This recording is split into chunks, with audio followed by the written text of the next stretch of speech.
Hola amigas y amigos, Abel Reynoso, una vez más aquí con ustedes, un gusto saludarlos. Estamos hablando de los distintos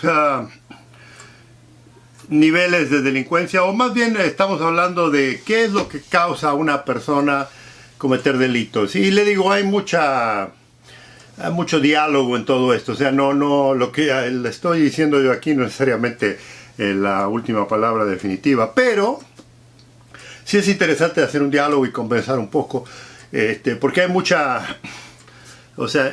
diferencia entre ideologías, ¿verdad? Hablábamos de ciertos psicólogos, ciertos criminólogos, ciertos sociólogos que tienen cierta idea, y luego hablamos de individuos que opinan, por ejemplo, que las situaciones sociales, las situaciones económicas influencian muchísimo en la razón por la cual la gente comete delitos. Yo le estoy hablando más bien desde el punto de vista como profesional, pero también como desde el punto de vista de experiencia propia, que lo que hemos visto en nuestra vida en distintos lugares del mundo. Y una cosa interesante, y esto lo comentábamos en los videos anteriores, es que mucha gente opina que la pobreza genera delito. Y esta es una idea un poco romanticizada de que porque no tenemos suficiente dinero, mucha gente comete delito como para justificar un poco la actividad o para tratar de descifrarla. Y no es tan simple la cosa. Y le voy a explicar por qué. Ya lo hemos hablado esto, ¿verdad? En los videos anteriores. Hay mucha gente pobre que no ha cometido jamás un delito. Y hay mucha gente pobre que jamás ha pensado en cometer un delito para lo más mínimo. Y volvíamos a hacer el análisis de que hay pobreza y hay pobreza, ¿verdad? La mayoría de la gente hoy en día no está tan extremadamente pobre que no tiene para comer. Y esa es una de las ideas, que muchos de los delincuentes les gusta esconderse detrás de la necesidad de cometer delitos para sobrevivir. Y lo que vemos es que la mayoría de los delincuentes que cometen delitos no necesariamente lo hacen para sobrevivir, sino porque, primero que todo, quieren tener algo de esa situación o esa cosa de valor, ya sea un teléfono, un televisor, un vehículo, algo, una motocicleta, algo que los otros tienen o que no tienen ellos que desean. O sea, es un deseo personal, no es una necesidad, sino es una decisión, es una opción que ellos tienen. Entonces van y cometen delitos. Y sí hay una minoría a lo mejor que sí necesita un poco de dinero para comer, pero le vuelvo a repetir, eso es muy extraño hoy en día, no es tan común. Pero estamos hablando de la gente que toma la decisión de cometer delitos. Estamos hablando precisamente de la necesidad por situaciones económicas. Pero déjeme hacerle otro pequeño análisis de todo esto. ¿Qué sucede? Porque acuérdense una cosa, la gente que no tiene dinero supuestamente no tiene el privilegio, por ejemplo, de recibir una buena educación, ¿verdad? Estamos hablando de que no va a la escuela regularmente, a lo mejor no tiene el acceso a buenos profesores, no tiene el acceso a lo mejor a ir a vivir en un barrio mucho mejor, entonces el círculo en el que lo envuelve a esta persona pues no es de lo mejor deseado. Muchas veces hablábamos de familias quebradas, no está el padre, no está la madre o ambos. Entonces estas circunstancias a veces supuestamente influencian en que la persona a veces se hinque a cometer delitos. Estamos aquí analizando eso. Pero ¿qué le parece si yo le digo que hay gente que ese argumento no le cabe? ¿Qué tal si le digo que hay gente que nació y se crió en un barrio media clase, incluso alta? ¿Qué tal si yo digo que hay gente que tuvo la oportunidad de ir a las mejores escuelas, que el padre y la madre sí estuvieron presentes, aunque sea periferialmente, pero estuvieron presentes? ¿Qué tal si yo le digo que hay gente que nunca tuvo necesidad de salir a trabajar porque tenía dinero suficiente, porque sus padres a lo mejor le daban, porque incluso estas muchachas tuvieron la oportunidad de que sus padres le dieron todo lo que era? Se recuerda que hay muchos padres que han trabajado muchísimo y han logrado salir adelante, y ellos le han ofrecido a sus hijos lo que ellos a lo mejor no tuvieron. ¿Qué tal si yo les digo que hay cierto grupo de cierta parte de la sociedad de individuos que han tenido todo eso a su favor. O sea, tuvieron buenas escuelas, tuvieron clases, tuvieron maestros, tuvieron buen clero, o templo. Los padres eran gente decente, los padres eran gente con buenos principios morales. A lo mejor no eran educados, pero sí tenían buenos principios.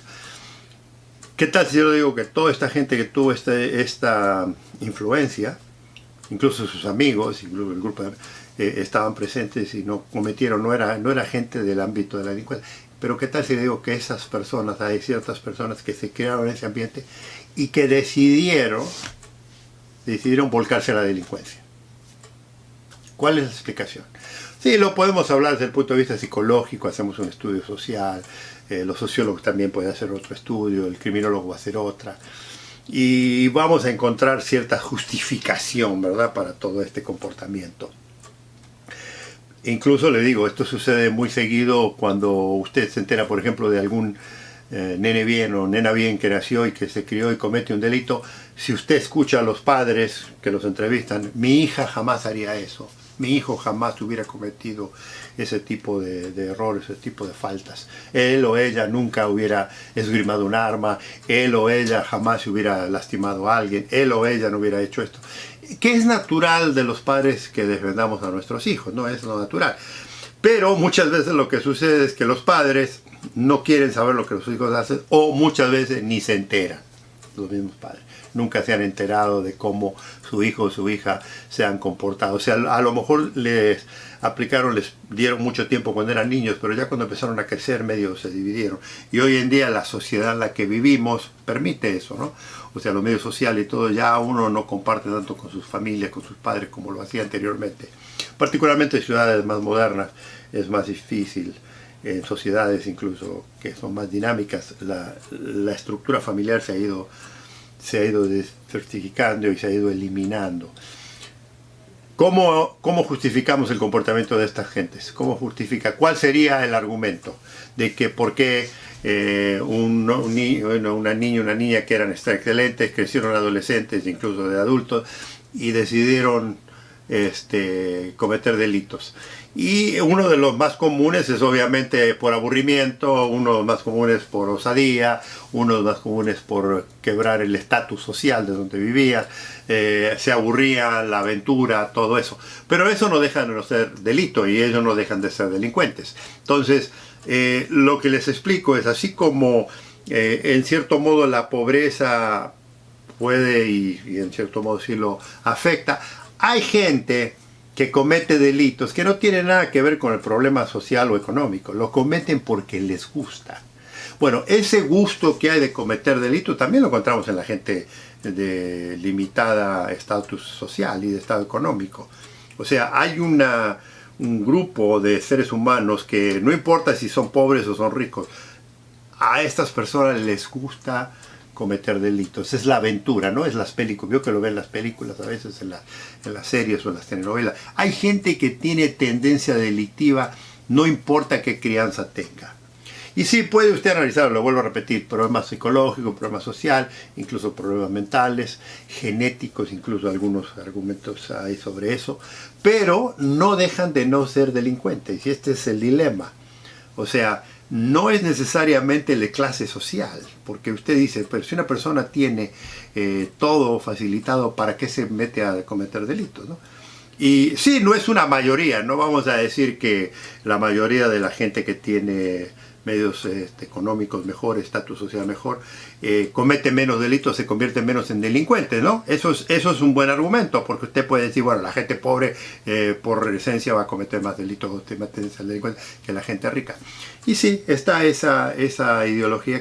Pero le voy a decir una cosa, que es interesante. Muchos de estos delincuentes, muchos de estos jóvenes delincuentes que son de una mejor familia, son los que eventualmente pueden cometer delitos mucho más serios que la gente que es limitada, que es, digamos, que no tiene un estatus social. ¿Por qué? Porque estas personas, esta gente que yo les estoy hablando, tienen acceso a un nivel social y económico mucho más alto, en el que la gente limitada no lo va a tener nunca. Y es aquí donde hay una idea muy distinta al delincuente que estamos hablando, porque hasta ahora vamos hablando de la gente que no está tan privilegiada. Pero ¿qué pasa cuando las personas son privilegiadas y deciden cometer delitos? ¿Cómo eso se justifica? Es muy difícil, porque le vuelvo a repetir, no es más ni menos delincuente, es delincuente. Este delincuente de familia Oyen es tan delincuente como la persona que viene de un barrio marginal. Y esto es una cosa que muchos psicólogos, muchos criminólogos lo argumentan. Y aquí es la excusa de que no ha habido educación, de que no tuvo oportunidad social, desaparece totalmente. Sin embargo, estas personas cometen los delitos igual. Y le voy a decir más. De este grupo de personas también, de este grupo particular de personas, hay un nivel mucho más sofisticado de delincuencia que no sale de la gente pobre. Pero eso lo vamos a dejar para el próximo video. Los invito a que nos acompañen, los invito a que hagan comentarios, los invito a que nos sigan si no nos han seguido. Si les gustó ya saben lo que pueden hacer. Y los vemos pronto. Ha sido un gusto saludarlos.